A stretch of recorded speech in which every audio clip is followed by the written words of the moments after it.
Right now, your investing sentiment score is sitting at minus 0.50, a stark deviation from the historical baseline.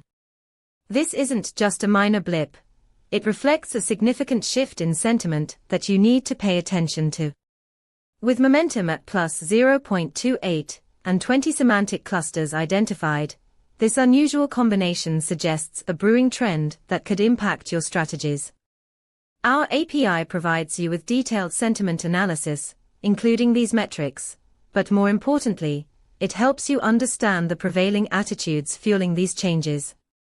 Imagine using this data to refine your portfolio adjustments. If you see a sudden drop in sentiment, you can quickly pivot your strategy, potentially dodging losses or capitalizing on undervalued assets. To dive deeper into how you can leverage this data, visit pulsebit.lojenterprise.com/docs.